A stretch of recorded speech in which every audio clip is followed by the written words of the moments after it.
Então vamos agora para a segunda carta aos Tessalonicenses, lembrando que nós estamos nessa sequência de pregações na segunda carta aos Tessalonicenses. Já tivemos o privilégio de ouvir a série de pregações da primeira carta, estamos caminhando para o final dessa segunda carta. Vamos ler os versículos 13 a 17. Os irmãos se lembram que na pregação passada, no capítulo 2, eu só fiz ler a parte final, mas não tivemos, a pregação não expôs esses versículos finais. A pregação expôs os versículos 1 a 12, que falou sobre o tempo da vinda de Cristo, né? Não se dará antes da manifestação do Filho da iniquidade. Então vamos reler esses versículos finais, e eles estarão, a pregação se baseará neles.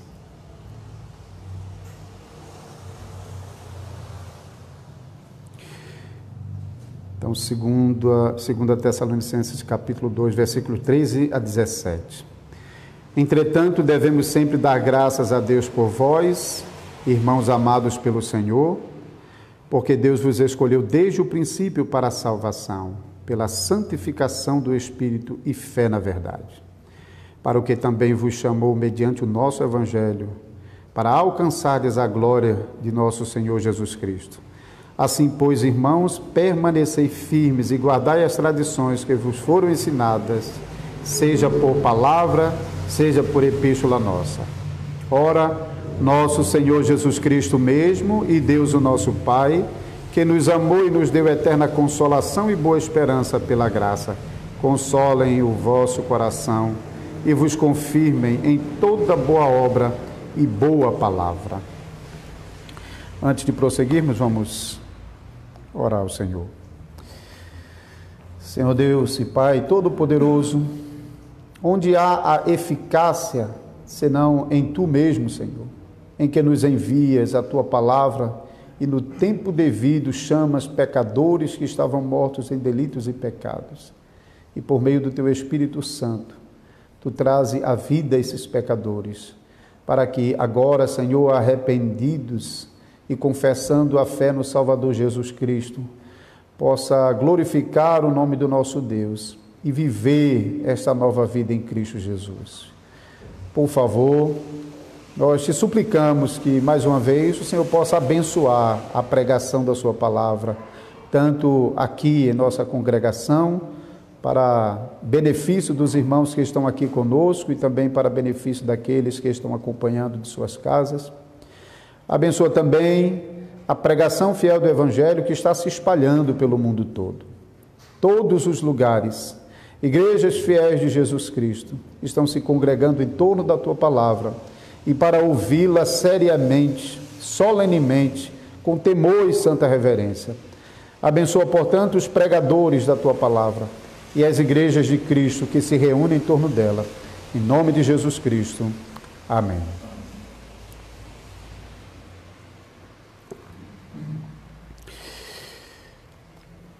Nós já vimos na pregação passada que um período de severa tribulação está destinada para esse mundo, e a Igreja do Senhor Jesus Cristo não vai escapar das tribulações que esse mundo enfrentarão.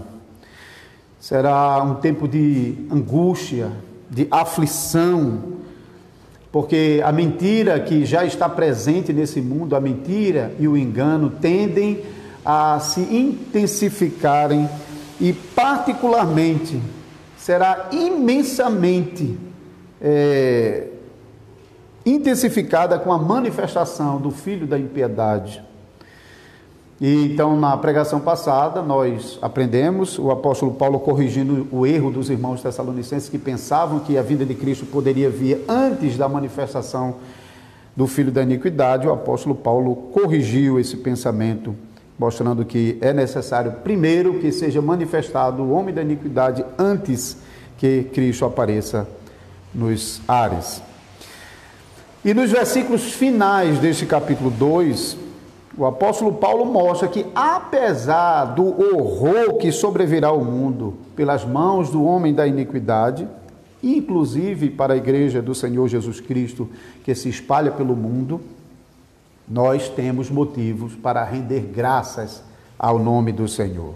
E Paulo nos dá 3 razões para nós agradecermos a Deus, apesar das aflições que estão destinadas para esse mundo. A primeira razão que ele dá está no versículo 13, porque Deus escolheu a sua igreja para a salvação, pela santificação do Espírito e fé na verdade.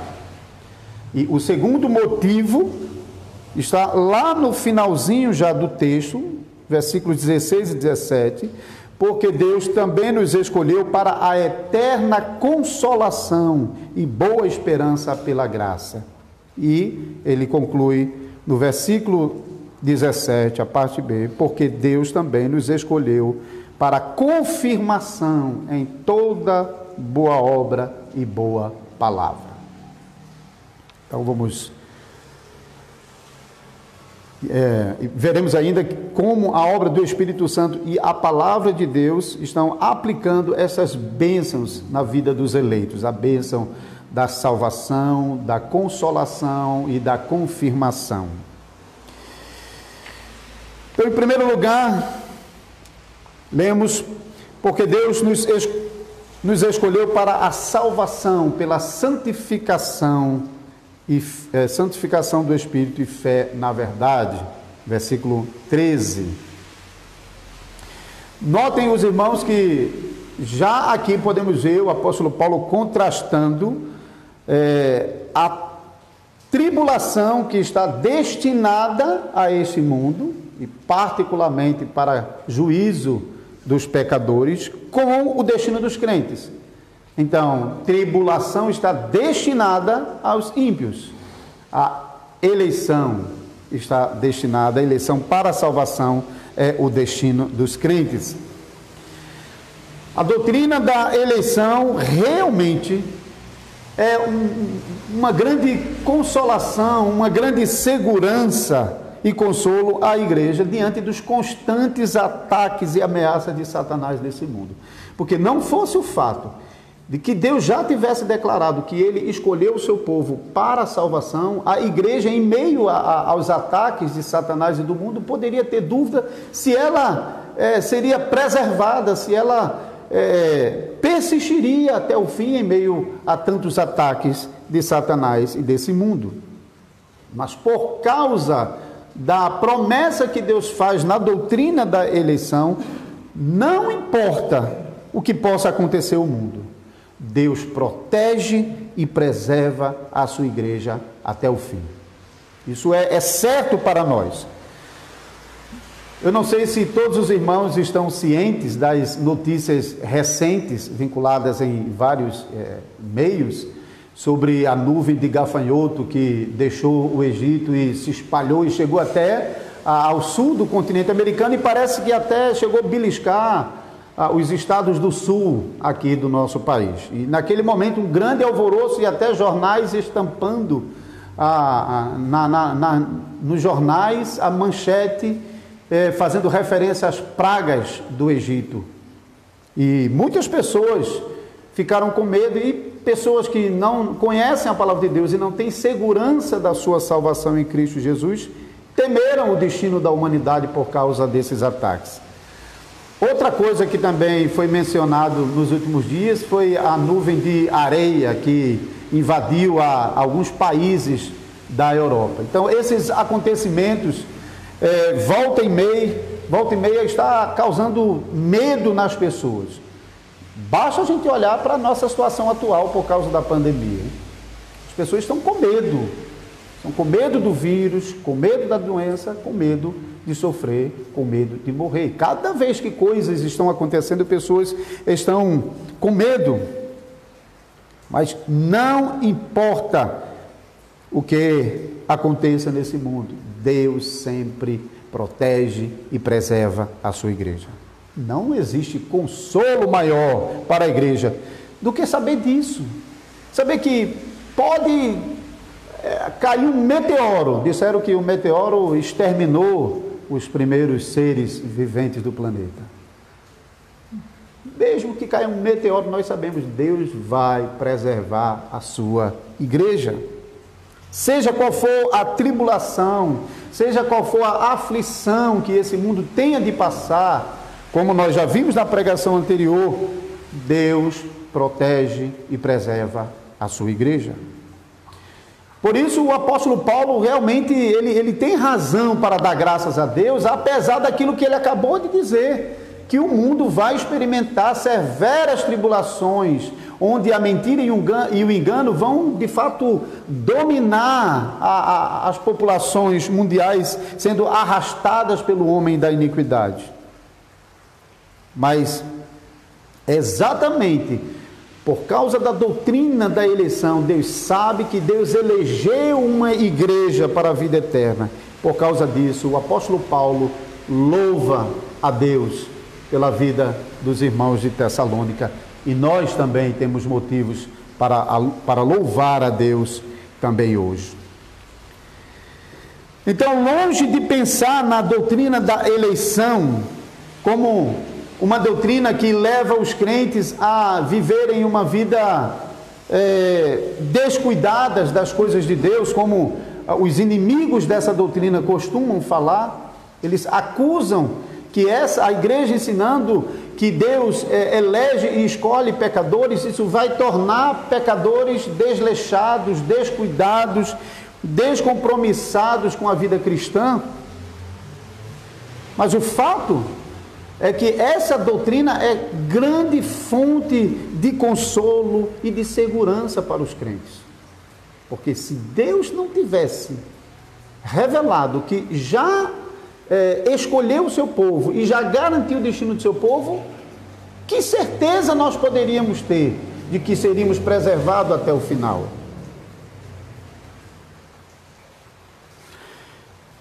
Apesar disso, na parte B desse versículo 13, nós aprendemos uma coisa importante sobre a doutrina da eleição. Quando nós lemos no final, pela santificação do Espírito e na verdade, a eleição é confirmada na vida dos eleitos, dos crentes eleitos, por meio da santificação do Espírito e fé na verdade. Isso é importante porque muitas pessoas adoram falar sobre eleição, amam, a palavra eleição é doce na boca de algumas pessoas, mas não para viver uma vida de piedade e de confiança no Deus que elege pecadores, mas eles usam a eleição para justificar o seu mau comportamento e até para acalmar as suas consciências, porque eles sabem, no fundo, que Deus é juiz e vingador de todo pecado, de todo mal. Então, essas pessoas pensam que eleição é uma questão de acreditar que é um eleito. Então, eu acredito que eu sou um eleito. Então, não importa a vida que eu vivo, se é uma vida bagunçada no pecado, eu creio que eu sou eleito e no final Deus vai me salvar. Alguns usam a doutrina da eleição, de fato, somente para arrumar justificativa para a sua vida de pecado. Mas não é assim, irmãos. Uma pessoa pode até acreditar que se ela saltar do avião sem paraquedas, não vai acontecer nada com ela. Ela pode até acreditar nisso. Mas se ela se meter a besta e pular de um avião sem paraquedas, a realidade vai estar lá embaixo esperando por ela no chão.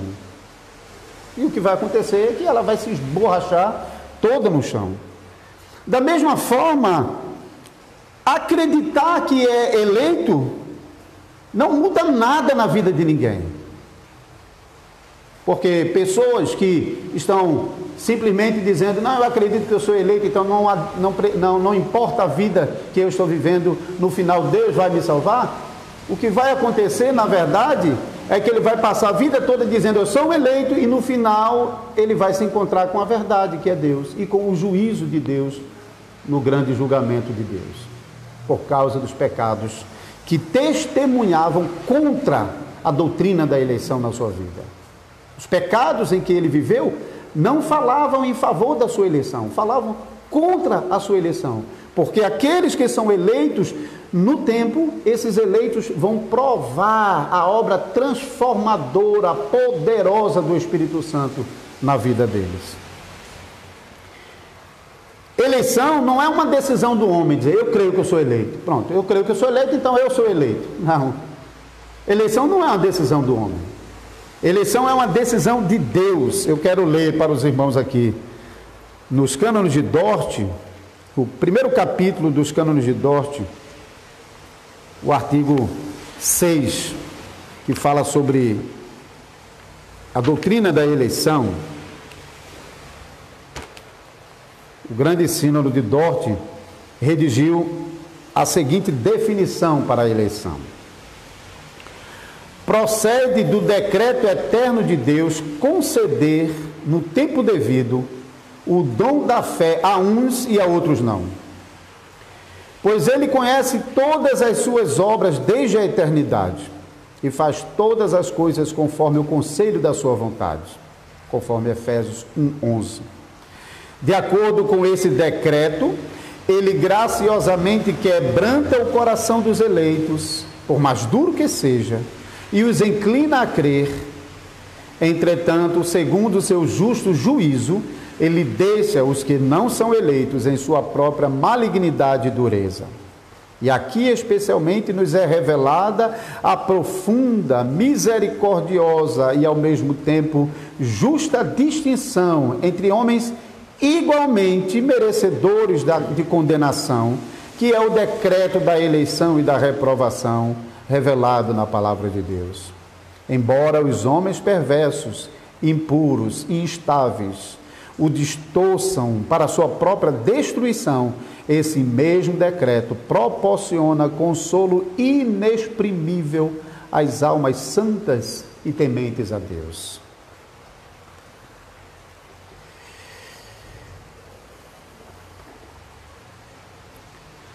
Então notem os irmãos que a eleição é fruto do decreto eterno de Deus, não da decisão de nenhum homem. Ninguém decide ser um eleito, ninguém decide entrar no decreto da eleição.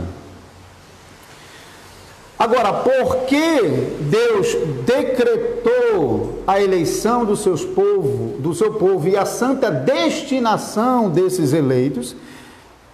O Espírito Santo busca esses eleitos onde eles estiverem e no devido tempo ele chama esses eleitos e trabalha no coração desses eleitos, santificando e gerando a fé no coração dos eleitos, uma fé fundamentada na verdade. Observe o que o apóstolo Paulo diz no final do versículo 13: escolheu desde o princípio para a santificação, para a salvação pela santificação do Espírito e fé na verdade.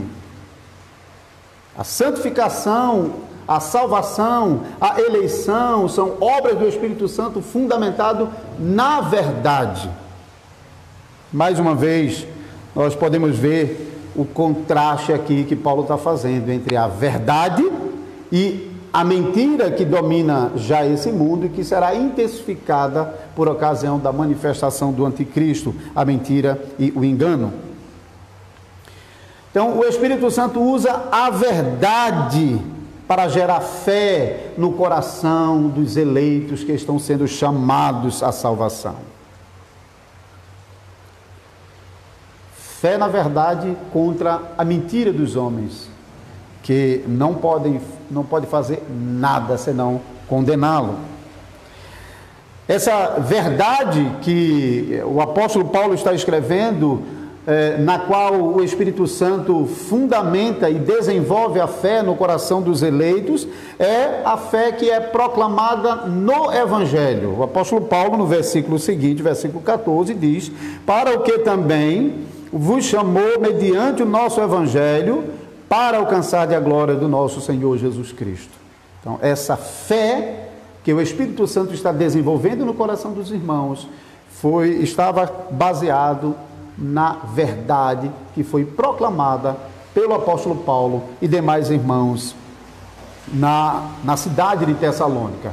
Nós lemos no começo, antes da pregação, o capítulo 17 de Atos dos Apóstolos, que explicou que Paulo estava pregando por 3 sábados na sinagoga, mostrando pelas Escrituras que Jesus era o Cristo prometido. E depois disso nós aprendemos por suas cartas que ele continuou durante a semana ensinando a verdade de Deus aos irmãos que estavam crendo. O versículo 3 do capítulo 17 diz que muitos creram e se juntaram a Paulo e Silas, e durante a semana Paulo e Silas e Timóteo estavam dando mais instruções a esses irmãos. E Paulo menciona ainda que estava instruindo os irmãos nesta fé verdadeira também por meio da sua carta. Isso é uma referência à primeira carta que ele havia escrito à igreja dos Tessalonicenses.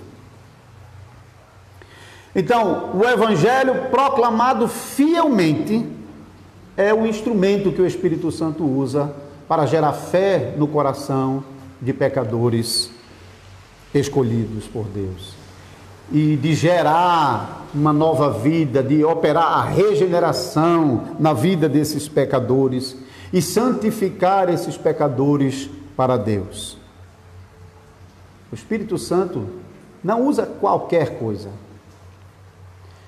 Se eu estiver aqui e não estiver proclamando a verdade, não há esperança nenhuma que o Espírito Santo vai usar isso para converter pecadores.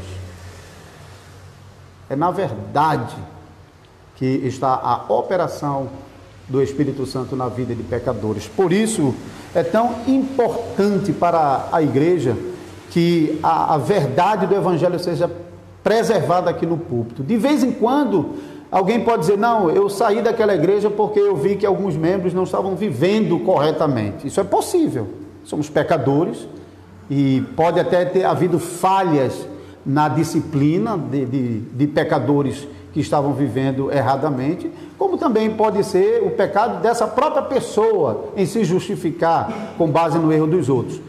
Mas o mais importante não é se a gente vai ver irmãos e irmãs cometendo pecado, porque isso sempre há. Se alguém vier para a nossa igreja porque acha que aqui é diferente das outras igrejas, que aqui os crentes não pecam, perdemos o visitante, porque isso não vai acontecer. Somos pecadores, isso vai acontecer, embora nós trabalhamos firmemente com a disciplina para que, com a graça de Deus, a igreja possa viver a verdade da palavra de Deus.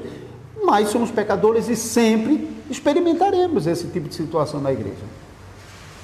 Mas o mais importante, então, não é se na igreja os membros estão vivendo completamente de acordo com a verdade de Deus. O mais importante é se a verdade de Deus está sendo pregada. Isso é importante. Porque quando a verdade de Deus está sendo proclamada dominicalmente, pecadores estão sentados ouvindo essa mensagem e o Espírito Santo usando essa mensagem no coração para transformar, para mostrar o erro e para levá-lo debaixo da graça de Deus a superar, a vencer os erros e os pecados. A pregação fiel do Evangelho é a coisa mais importante numa igreja, e não se os membros estão todos vivendo conforme essa verdade. Esse Evangelho proclamado fielmente, que chama pecadores mortos ao arrependimento, que opera a regeneração na vida desses pecadores, que santifica esses pecadores das obras mais para Deus. Esse mesmo Evangelho, pela mesma obra do Espírito Santo, visa destinar esses crentes, outrora caminhando para o inferno, para um novo destino, para a glória do nosso Senhor Jesus Cristo. Veja a parte B do versículo 14. Para o que também vos chamou mediante o nosso Evangelho, para alcançardes a glória do nosso Senhor Jesus Cristo. Desde a primeira carta, o apóstolo Paulo está recorrendo cada vez de novo à esperança da vinda de Cristo, a glória final, a consumação dos séculos, quando o juízo de Deus vai pôr fim aos pecadores e vai dar consolo, vai aliviar o sofrimento dos crentes naquele momento. Paulo costuma usar a palavra glória de duas maneiras. De vez em quando ele usa para se referir a ele mesmo ou a qualquer pessoa que espera alcançar a glória de Deus no futuro. Então, aquele tipo de reconhecimento pelo trabalho que tem feito para o Senhor Jesus e que naquele dia será recompensado. Ele diz isso na primeira carta, no capítulo 2, versículo 3, 19 e 20. Mas Paulo também está falando, usa a palavra glória para se referir ao reino glorioso de Cristo.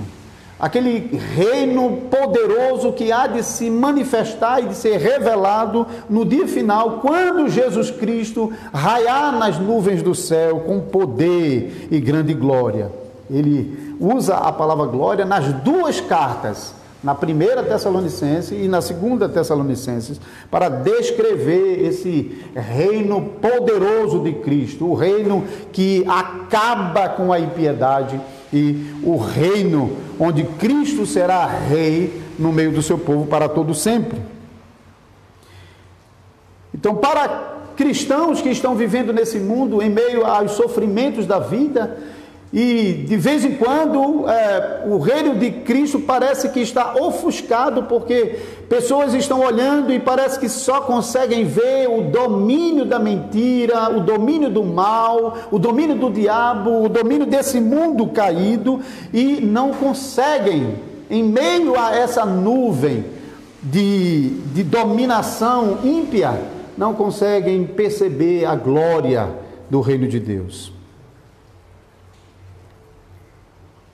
Mas Paulo insiste que os eleitos de Deus, aqueles que estão experimentando a obra do Espírito Santo e o poder da palavra, e que passam a viver a vida no domínio do Espírito e da palavra, eles podem provar por antecipação esse domínio do Espírito Santo, essa glória futura que está destinada para todos os crentes. E assim, aquela antiga vida dominada pelo curso desse mundo que está arrastando multidão de gente para o inferno, seja abandonada, e a nova vida que nos dirige para a glória final de Jesus Cristo possa marcar a nossa vida já na presente era. E é justamente porque Paulo crê que no domínio do Espírito e da palavra que os eleitos de Deus experimentam a salvação dos seus pecados e que começam a provar os frutos da sua destinação futura, que é a glória de Deus, que Paulo então insiste que os irmãos passem a viver a sua vida agora no domínio dessa palavra. Você pode notar o versículo 15: assim, pois, irmãos, permanecei firmes e guardai as tradições que vos foram ensinadas, seja por palavra, seja por epístola nossa. Doutrina da eleição não é contrária à responsabilidade do homem.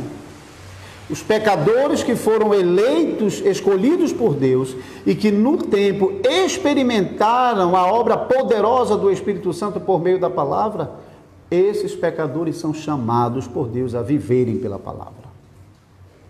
Não fazia nenhum sentido Deus chegar para pecadores que estão mortos em delitos e pecados e dizer para ele: você tem que viver pela palavra. Isso não faria sentido, porque ele nem pode responder a isso. É como um defunto, você dizer para o defunto: bebe água. Ele não vai beber água, não. Ele não vai nem lhe ouvir, ele não vai lhe atender. Mas observe o que Jesus fez com aquela menina, quando ele entra na casa daquela viúva e pega na mão da menina e diz: Talita cum, levanta. E aquela menina levantou. Qual foi a primeira coisa que Jesus mandou dar para a menina? Água. Dê água para ela beber. Por quê? Só quem pode fazer isso são os vivos. O morto não pode atender esse chamado. é preciso primeiro ser trazido à vida para fazer as coisas do vivo. Então não fazia sentido se o chamado para obedecer o Evangelho fosse feito para pecadores que estão mortos. Mas uma vez que Cristo ressuscitou pecadores que estavam mortos, nós cantamos até sobre isso, uma vez que esses pecadores foram trazidos à vida pelo poder do Espírito Santo, que continua habitando na vida desses pecadores, agora Deus chama esses pecadores a viverem a nova vida na fé, no domínio do Espírito e por meio da sua palavra. Então não é incompatível que Deus soberanamente salve pecadores e agora pecadores que recebem uma nova vida possam responder com fé a essa nova vida. É por isso que o apóstolo Paulo, então, no versículo 15, ele chama os irmãos a permanecer firmes e guardar as tradições que foram ensinadas, quer por palavras, quer por epístolas. Então, nós já lemos em Atos capítulo 17, Paulo pregou o Evangelho, Paulo ensinava durante a semana, provavelmente nas casas, e também Paulo escreveu. Então os irmãos tinham a pregação do apóstolo, os irmãos tinham o ensino dos apóstolos, e o irmão tinha a carta do apóstolo, com todo conhecimento, com todo o ensino do Evangelho que era necessário para que eles pudessem viver para a glória de Deus. E nós temos muito mais do que isso, hein? Porque nós temos não somente a carta aos Tessalonicenses, a primeira e a segunda, mas nós temos toda a palavra de Deus preservada, escrita para nós hoje. Então, a vida presente dos eleitos de Deus devem ser marcadas pela palavra de Deus e pelo domínio do Espírito Santo, que antecipa a vida plena no Espírito e o cumprimento pleno da palavra de Deus em nossas vidas. O segundo motivo que o apóstolo Paulo nos oferece para que nós louvemos a Deus é que Deus nos escolheu para a eterna consolação e boa esperança pela graça. Versículos 16 e a parte A do versículo 17. Como já disse, os eleitos provam no devido tempo a obra do Espírito Santo no seu coração.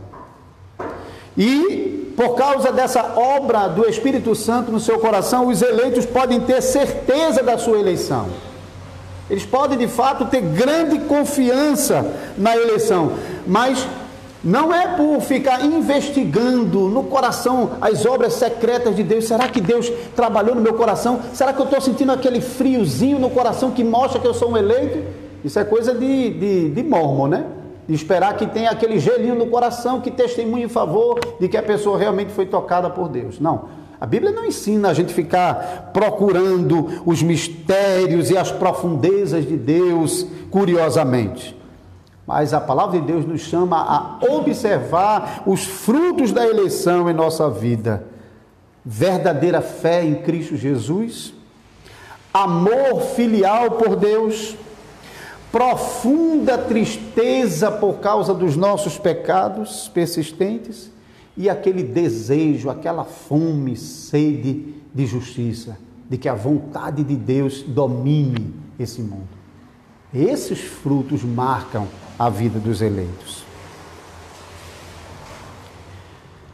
Isso não significa que a vida de nós como crentes, como eleitos de Deus, será sempre marcado por esses frutos. E nem sempre eles serão tão evidentes assim em nossa vida. De vez em quando, eleitos passam realmente fases difíceis na vida. E às vezes a sua fé, a sua confiança em Deus, às vezes está por um fio. Às vezes chegamos até a duvidar da nossa própria eleição. E a nos perguntar, será que eu realmente faço parte da igreja do Senhor, dos eleitos de Deus que hão de herdar a vida eterna? Mas nessas situações de dúvida, os eleitos não ficam procurando lá no fundo do coração se tem algum sinalzinho, não. O que os eleitos fazem é usar todos os meios que Deus nos deu, pelos quais Ele promete que vai operar em nossa vida. Então, o Senhor nos deu a palavra, o Senhor nos deu o sacramento, o Senhor nos deu a comunhão, o Senhor nos deu a oração. Então, mesmo fraquinhos, nós conservamos a nossa prática da leitura bíblica, da oração, de vir aos cultos, confiando que Deus prometeu, Ele vai usar essas coisas para renovar a minha vida. Eu vou continuar nos pés do Senhor, eu vou continuar buscando o Senhor, eu vou continuar lançando sobre o Senhor as minhas dúvidas, os meus medos, as minhas frustrações, porque Ele prometeu que vai usar essas coisas para o meu bem. Então, nem sempre a vida do eleito vai ser marcada pelos sinais evidentes da eleição. De vez em quando, a Bíblia descreve duas situações belíssimas. A Bíblia diz que Deus não pisará a cana que já está quebrada. Já está lá, quebrada, caída, mas Deus não pisa a cana quebrada, nem deixa apagar o pavio que ainda fumega. Tá, às vezes sabe aquele filetezinho que bate o vento, a chama arreia e parece que vai apagar e ela volta. Deus prometeu que não pisará a cana quebrada, nem apagará o pavio que ainda fumega. Mas como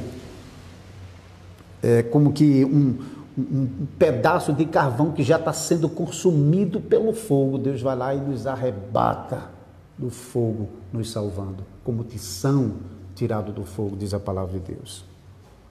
A vida do crente, do eleito, é assim. E temos exemplos disso, olhando para Davi, depois do seu pecado com Betseba. Davi realmente, você percebe um esvaziamento de Davi, triste mesmo. As coisas que Davi faz, pecando, escondendo o seu pecado, mentindo, planejando a morte do outro, mandando executar o outro, o marido da mulher. Então, Davi realmente chegou a uma situação terribilíssima. Mas Deus prometeu que Ele não apaga o pavio que fumega, não pisa a cana quebrada e arranca do fogo a brasa que está sendo consumida, porque o Senhor é fiel à sua promessa, e Jesus mesmo falou: nenhum dos que Deus me deu se perderá. Nós temos da parte do Senhor essa garantia. Então, a vida dos eleitos nem sempre será uma vida bonita, enfeitada com os dons do Espírito Santo, mas de vez em quando é difícil até enxergar esses dons. Além disso, os eleitos também não estão livres dos sofrimentos e tribulações dessa vida, porque são eleitos. Deus não nos elegeu para que nós não soframos as tribulações, para que nós não passemos por todo tipo de aflição e de sofrimento. Na verdade, muitas vezes nós provamos os frutos da eleição nessas tribulações. O apóstolo Paulo falou isso aos Tessalonicenses na primeira carta. Ele disse que as tribulações que eles estavam sofrendo era sinal evidente de que eles haviam sido escolhidos por Deus. A eleição não nos salva das tragédias dessa vida provocadas pelo pecado, mas nos salva da condenação eterna. Mas mesmo nessas situações de fraquezas de fé, mesmo nas situações de grandes sofrimentos, de tribulação, a graça de Deus está ao nosso favor como escolhido e escolhida de Deus. Enfrentamos todas as adversidades que o próprio Deus nos envia nessa vida conturbada, mas nós enfrentamos essas aflições com esperança de alcançar a glória final, essa bendita esperança. Nós podemos confiar que os sofrimentos presentes antecipam a glória que nos está destinada. Os sofrimentos presentes não podem interromper a nossa eleição por Deus, porque o próprio Senhor prometeu que nem morte, nem vida, nem profundidade, nem altura, nem nada nesse mundo pode nos separar do amor de Deus que está em Cristo Jesus. Nada, nada. Por isso, até mesmo os sofrimentos e tribulações dessa vida são sinais que antecipam a glória que o Senhor destinou aos crentes. É nessa esperança de que os sofrimentos presentes antecipam a glória futura que os crentes podem encontrar nas aflições grande consolação. Quando em meio às aflições da vida, eles não procuram recorrer a outra coisa senão ao Senhor. Quando ele, em meio às aflições da vida, ele busca na palavra de Deus o exemplo dos grandes homens que anteciparam o sofrimento que nós estamos passando hoje. Homens piedosos e santos como Jó, como Paulo, como Pedro ou como o próprio Senhor Jesus Cristo, que antes de reencontrar a glória celestial, experimentou os mais terríveis dos sofrimentos. Quando nós, em meio aos sofrimentos da vida, buscamos ao Senhor em sua palavra, encontramos estímulo para a nossa alma aflita continuar confiando. Quando nós buscamos na palavra o Senhor, encontramos o consolo que a nossa alma angustiada precisa. E nessa consolação nós meditamos dia e noite, conforme o salmista diz no Salmo 1.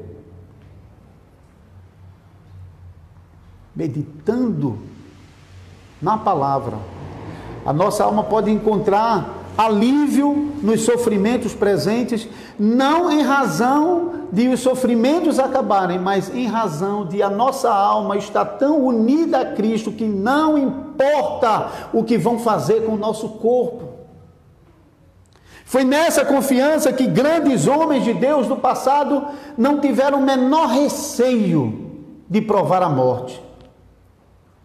Ouvimos sobre Policarpo, que experimentou a fogueira, mas não abandonou o Senhor. As dores experimentadas no seu corpo antecipavam para ele a glória da vida futura. Guido de Brès, o autor da Confissão Belga, ele antes de morrer escreveu uma carta para a sua esposa. Essa carta está traduzida em português pelo Dr. Wes Bredenhoff, está disponível na internet. Ele consola a sua esposa dizendo que um cadafalso se abria aqui na terra, mas era somente um degrau para ele chegar no céu. E lá ele esperaria por sua esposa e por seus amados filhos. Lemos também o testemunho de inúmeros cristãos que em fila eram conduzidos à forca e cantavam salmos ao Senhor enquanto o seu corpo caía e o cântico era interrompido com a corda no seu pescoço. Por que esses santos não fugiram dessas situações? Porque eles não acharam que a coisa mais importante era a vida deles. Porque eles não acharam que eles tinham que deixar Deus um pouquinho de lado, porque a vida é mais importante. Porque eles sabiam que os sofrimentos dessa vida são antecipação da glória que está destinada para nós, como filhos e filhas de Deus, eleitos segundo a vontade do Senhor.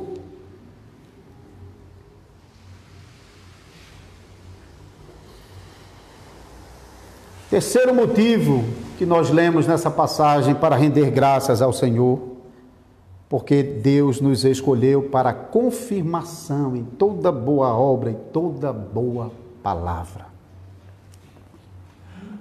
Observe que a palavra está no centro dessa passagem aqui. A eleição dos irmãos é manifestada pela palavra. O Espírito Santo opera a fé no coração dos eleitos pela palavra da verdade. O consolo dos crentes está na palavra. E a confirmação dos crentes até o fim vem da palavra. É nela que os eleitos experimentam salvação dos pecados. Somente nela os eleitos encontram consolo nessa vida conturbada, e somente nela os crentes são preservados em Cristo até o fim. Então, a Bíblia revela, Deus começou a boa obra. E a Bíblia revela, Deus vai completar a obra que Ele começou. Filipenses 1,6. Por isso podemos ter certeza de que nós, eleitos de Deus, mesmo em meio aos sofrimentos dessa vida, nós seremos preservados e finalmente alcançaremos a coroa da glória que nos está preparada no céu. O Senhor, Ele não nos gerou com qualquer semente. Ele não nos gerou com uma semente corruptível que, tendo brotado, vem o calor do sol e mata. Ele não nos gerou com uma semente que, vindo os pássaros, arrancam antes de brotar. Ele não nos gerou com uma semente que, brotando, é sufocado pelas coisas desse mundo e, enfim, vem a morrer.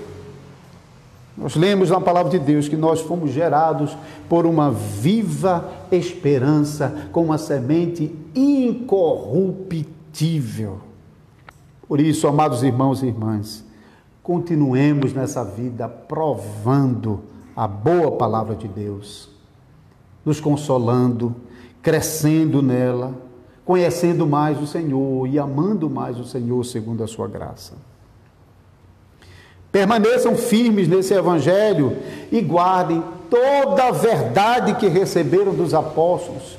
Lembrem-se mais uma vez, vocês têm a Bíblia em casa para vocês lerem. Mas vocês também têm a pregação todos os domingos, que está expondo a palavra de Deus para vocês. Vocês têm os seus irmãos com quem vocês compartilham as bênçãos que vocês receberam por essa palavra.